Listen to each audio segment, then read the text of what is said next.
ఎట్లయితే తెలుస్తుంది sir. Right, thank you Kumar.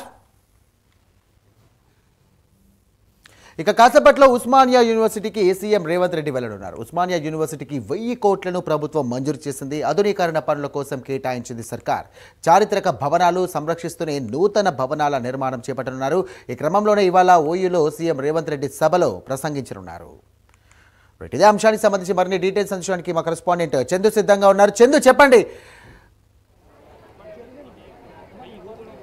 Sairam చారిత్రక వారసత్వ కట్టడాలకు నిలయం, అదేవిధంగా ఉద్యమాల గడ్డ అయిన ఉస్మానియా యూనివర్సిటీకి ముఖ్యమంత్రి రేవంత్ రెడ్డి మార్కాసేపట్లో రాబోతున్నారు. ఉస్మానియా యూనివర్సిటీకి 1000 కోట్ల రూపాయలు కూడా మంజూరు చెబుతున్నారు. ప్రస్తుతం మనం ఉస్మానియా యూనివర్సిటీ ఆర్ట్స్ కాలేజ్ వద్ద ఉన్నాం. ఇప్పటికే ఇక్కడ డయాస్ అంతా కూడా సిద్ధం చేశారు. ఇప్పటికే ఉస్మానియా యూనివర్సిటీకి సంబంధించిన విద్యార్థులు, బోధనేతర సిబ్బంది అంతా కూడా ఇక్కడికి హాజరయ్యారు. ముఖ్యంగా ఉస్మానియా యూనివర్సిటీ ఆధునీకరణ పనుల కోసం ప్రభుత్వం 1000 కోట్లు కేటాయించబోతుంది. ముఖ్యంగా చారిత్రక భవనాలను సంరక్షిస్తూనే కొత్త భవనాల నిర్మాణం కూడా చేపట్టబోతున్నారు. ఉస్మానియా యూనివర్సిటీ పనుల్లో విద్యార్థులు, బోధనా సిబ్బంది అభిప్రాయాలకు కూడా ప్రభుత్వం ప్రాధాన్యత ఇవ్వబోతుంది. ముఖ్యంగా 2500 సీట్ల భారీ ఆడిటోరియం నిర్మాణం కూడా ప్రారంభం కాబోతుంది. ఈ రోజు ముఖ్యమంత్రి రేవంత్ రెడ్డి 12:30 ప్రాంతంలో ఇక్కడికి చేరుకుంటారు. చేరుకున్న తర్వాత ఇక్కడ విద్యార్థులను ఉద్దేశించి కూడా ప్రసంగిస్తారు. ముఖ్యంగా ఇప్పటికే ఓయూ అభివృద్ధి పనులకు సంబంధించి ముఖ్యమంత్రి రేవంత్ రెడ్డి రివ్యూ కూడా నిర్వహించారు. ఉస్మానియా యూనివర్సిటీలో చేపట్టాల్సినటువంటి అభివృద్ధి పనులపై అధికారులను అడిగి తెలుసుకున్నారు. ముఖ్యంగా వివిధ మోడళ్ల పవర్ పాయింట్ ప్రజెంటేషన్స్ కూడా సీఎం ఇప్పటికే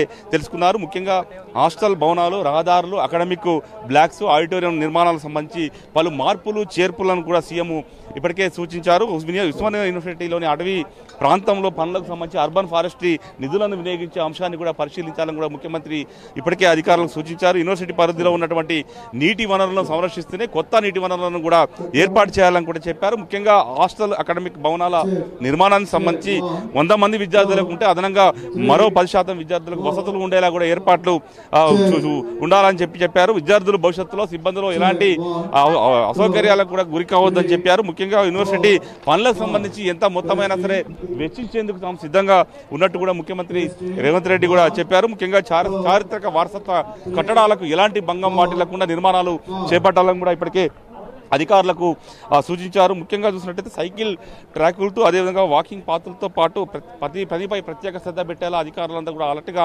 ఉండాలని కూడా ఇప్పటికే చెప్పారు. ఉస్మానియా విద్యార్థులకు సంబంధించి ఉద్యమానికి సంబంధించినటువంటి పోరాట ప్రతిమలకు సంబంధించి చిహ్నాలను కూడా యూనివర్సిటీలో ఏర్పాటు చేయాలని కూడా ఇప్పటికే అధికారులకు చూపించారు. ముఖ్యంగా చూసినట్టు అకాడమిక్ బ్లాక్లు ఏవైతే ఉన్నాయో హాస్టళ్లను కూడా తాను పరిశీలిస్తానని కూడా చెప్పారు. ఉస్మానియా యూనివర్సిటీ అభివృద్ధి పనులకు సంబంధించి విద్యార్థులు, బోధన సిబ్బంది అభిప్రాయాలను పరిగణలోకి తీసుకోవాలి, వాళ్ళ అభిప్రాయాలు తీసుకోవాలి. ముఖ్యంగా అందుకోసం ఒక డ్రాప్ బాక్స్ అనేది ఉస్మానియా యూనివర్సిటీలో ఏర్పాటు చేయాలి. అదేవిధంగా ఒక వెబ్సైట్ను కూడా క్రియేట్ చేస్తాం. అక్కడ వెబ్సైట్లో పూర్తి స్థాయిలో వాళ్ళ అభ్యంతరాలను కూడా తెలియజేయాలని కూడా ముఖ్యమంత్రి చెప్పారు. కాబట్టి ఈ నెలాఖరు నుంచి కూడా పనులు ప్రారంభించాలని ముఖ్యమంత్రి రేవంత్ రెడ్డి చెప్పిన క్రమంలో ఇప్పటికే యూనివర్సిటీకి సంబంధించి అధికారులంతా కూడా ఇక్కడికి చేరుకున్నారు. ముఖ్యంగా చూసినట్టయితే ఉస్మానియా యూనివర్సిటీకి ఒక చరిత్ర ఉంది. ఎందుకంటే గతంలో 100 ఏళ్ల చరిత్ర ఉన్నటువంటి ఉస్మానియా యూనివర్సిటీ గతంలో ఏ ముఖ్యమంత్రి కూడా 1000 కోట్ల నిధులు ఇచ్చినటువంటి పరిస్థితి కనిపించారు. మొదటిసారిగా ముఖ్యమంత్రి రేవంత్ రెడ్డి 1000 కోట్ల నిధులు మంజూరు చేయబోతున్నారు. ఇది గత ఆగస్టు నెలలోనే ఉస్మానియా యూనివర్సిటీని ముఖ్యమంత్రి రేవంత్ రెడ్డి సందర్శించారు. ఆ తర్వాత రెండోసారి ముఖ్యమంత్రిగా మరోసారి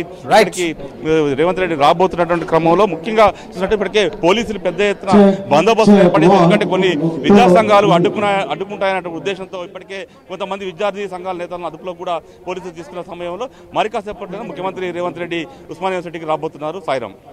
రైట్, థ్యాంక్ యూ చందు.